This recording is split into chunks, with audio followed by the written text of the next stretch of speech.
Welcome to my channel, everyone, and thank you for being here. The topic of today's video is picking combination locks. We'll look at a few methods of picking.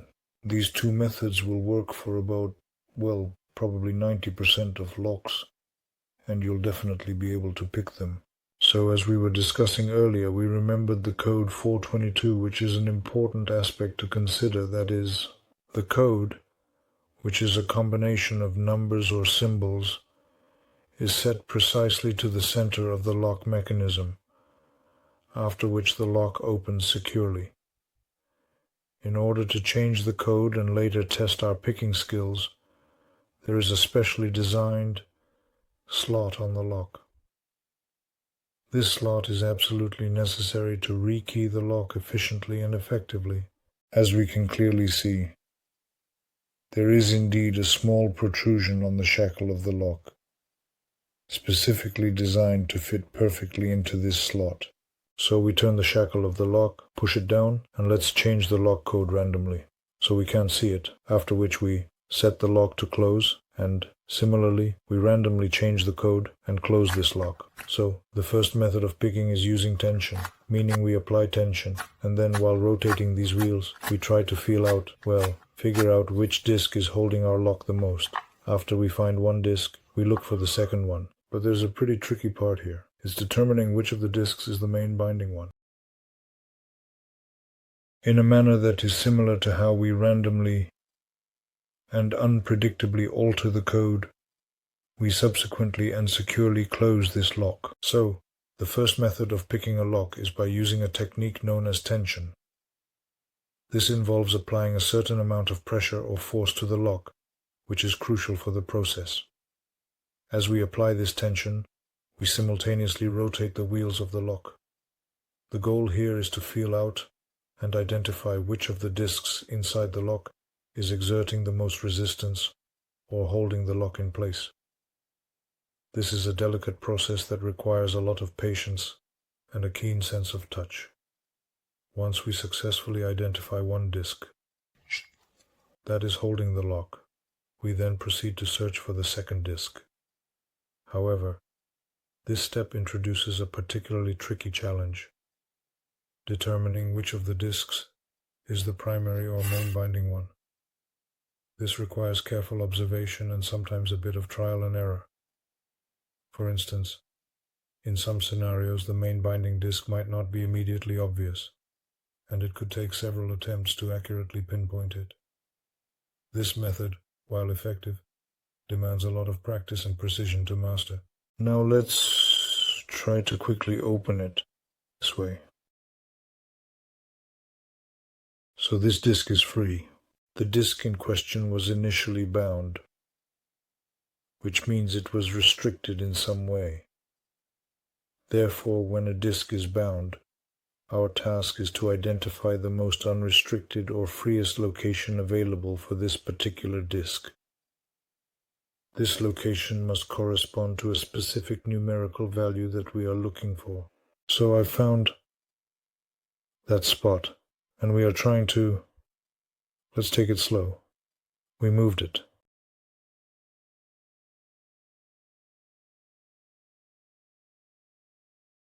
We are making an effort to move forward with caution and care, ensuring that every step is deliberate and measured.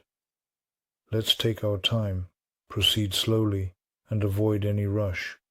Please remain completely still and steady, without any unnecessary movement. We moved it.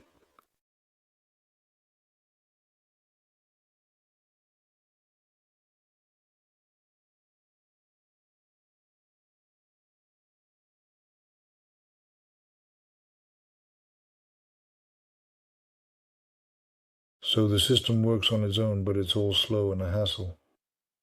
And there's a much better option.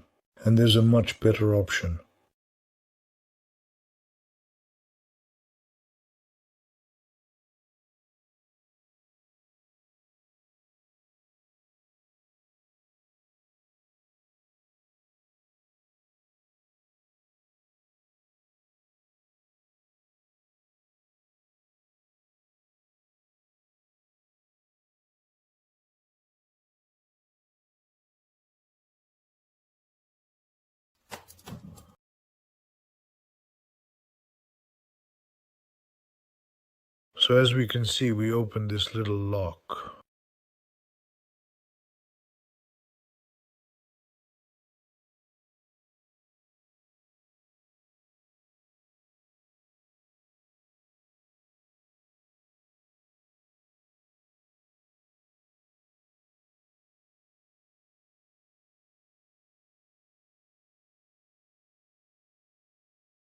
So it's probably code 140, 141.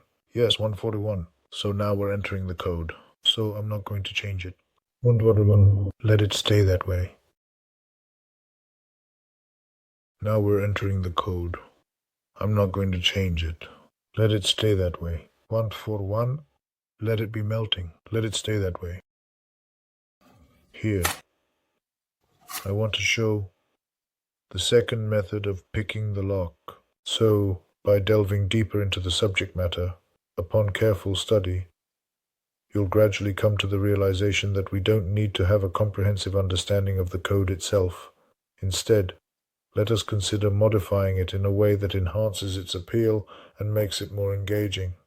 For instance, consider the sequence 1, 4, 1. So we're changing the code by guessing it this way, using tension, which involves applying a gentle and steady force to the lock mechanism.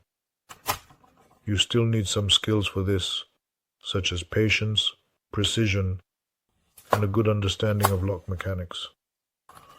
Well, there's a technique that can also be applied to combination locks, which involves aligning the internal components correctly, and you can pick this lock with a simple tool like this, such as a tension wrench or a small screwdriver. So this is just a regular probe approximately 0.05 millimeters. So you can use a can from Coca-Cola or anything really. So for this, we take a probe like this. It's an extremely essential tool for anyone doing emergency lockpicking because the thickness of various plates for indeed making tools and so on is quite very important. It's a really cool thing. So we take some scissors, which are a common household tool, and we carefully sharpen one edge of this tool to ensure it is effective for our purpose. Then we insert it into the bottom part of the lock, meticulously looking for the groove, the hole that will allow us to proceed. I found it here. It's a 4, and we gently twist it to the other side of the lock, ensuring not to damage any internal components. So we insert the probe again with precision. I'm going to open this lock now, and you'll understand why and how it all works in detail. So we found another groove. It's a 5, and we twist the 5 similarly to the other side of the lock. Continuing our careful search, we found what seems to be a 7. We twist the 7 and successfully open this lock. Now let me take this lock apart, and you'll see why. This picking method works effectively, and how this lock is constructed with its intricate mechanisms. And you'll learn to pick it this way, which is a method that has been proven effective over time. So you'll understand more clearly what we're looking for, which is crucial for achieving the desired outcome.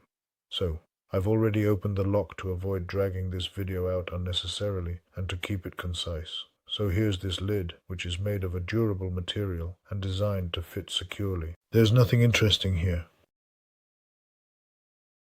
Here. Let me see. This type of plate is crucial in helping you determine the exact number you need to set. It provides essential guidance and information, ensuring that your decision is accurate and well informed, playing a vital role in the process. So this plate, when it fits precisely into this notch, locks the disc in exactly the position that in fact corresponds to the number you choose. So, let's take this off. We don't really need this plate. Next, we have a spring component that we need to address. This spring is an essential part of the mechanism, and we will be carefully removing it from its current position. Alright, let's proceed with the removal of the spring, ensuring that we handle it with care to avoid any potential issues. And let's pay attention to the specific notches that we were previously examining and searching for in detail. So therefore, these particular indentations or grooves are indeed the notches we have been discussing. This notch right here, and this notch right here. So, accordingly, if this notch is here, let's say we have the number 5. Isn't that right? The notch is on 5 along the line of this lock, which means the code element shows 3. So if the notch is on 4 here, naturally, that means it's 2 here, for instance. So we've already slightly messed up the code when we were disassembling this lock. And accordingly, if we have 6 here, then we have 4 here, as an example.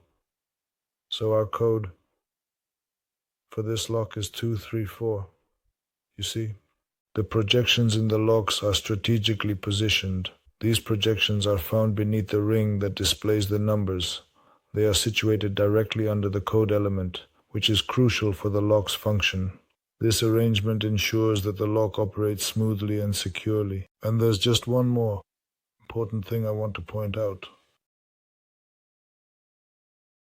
In this section, allow me to carefully extract one of these specific code elements from the group.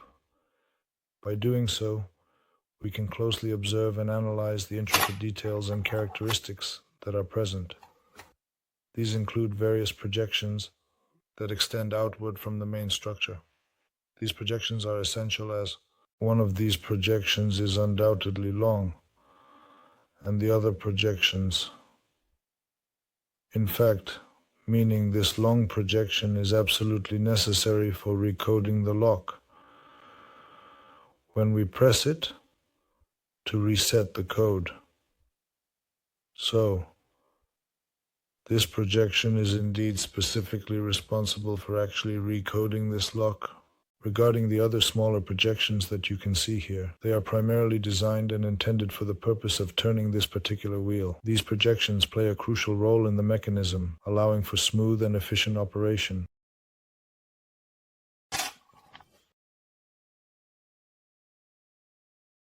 Let's take a closer look at the shackle of the lock, which is an important part of its design. Here, you can see the shackle, and it's crucial to note its specific notches. These notches are not just random. They are designed to fit with other parts of the lock mechanism. This precise fit ensures that the lock works properly and securely. By understanding these notches, we can appreciate the engineering behind the lock's security features. So, let's say there are 4 of them. These are 3 wheels. Here. And the recoding projection, meaning in this locking code element, there's this notch. This is a crucial aspect of the design, which ensures proper functionality and reliability. This notch is for each notch. Each such wheel has a groove for this protrusion. If we pay attention, this notch corresponds to and is located opposite the long notch that's meant for recoding the lock. Now, let's also note that this little piece is always at the bottom, so you won't find it at the top of the locks. Therefore, when you're feeling around the combination lock, you always need to feel under the numbers, under the wheel, not above it. When all the wheels align with this notch, the shackle of the lock can easily come out. So, let's also pay attention to the fact that this little piece is always at the bottom, meaning you won't find it at the top of the locks. Therefore, when you're feeling around the combination lock, you always need to feel under the numbers, under the wheel, not above it. When all the wheels align with this notch, the shackle of the lock can easily come out. And if we look closely in this sequence, we need the lock to open. So the combination element, actually not the combination element, but this notch that we're looking for with the tool, is located on the opposite side. Align all wheels with the notch to release the lock's shackle. In this sequence, the notch needed is on the opposite side. For example, if the number is 5, the notch is beneath it. Turn the 5 to the other side to easily pull out the shackle. If we pay attention, we need the lock to open, meaning the notch is on the opposite side. Therefore, when we find the number like 5, the notch is below it. We then turn that 5 to the other side to easily pull out the shackle. If you make a mistake by one number, if I cut a piece of this tool, you can adjust it and open the lock quickly. And with that, I conclude this video on picking locks. Therefore, when we find numbers, let's say for example the number 5, there is this groove under it. We move this 5 to the other side so that we can then easily pull out the lock shackle.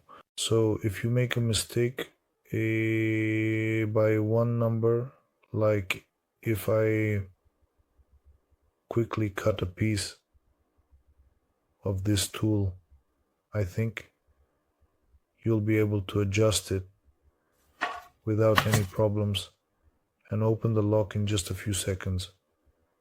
It shouldn't take more than a minute. And with that, I wrap up this video about picking locks. Once you have successfully picked one lock, you will find that you can easily pick other locks as well. The size or dimensions of these locks really doesn't matter at all. In the upcoming videos, we'll also be going back to picking other combination locks. And you'll notice, you might observe a consistent pattern when examining these kinds of holes. Regarding these specific types of notches, the elongated notches, which are often found in various contexts, for recoding the lock, and of course about the holes in these little washers so that the shackle of the lock can leave this place.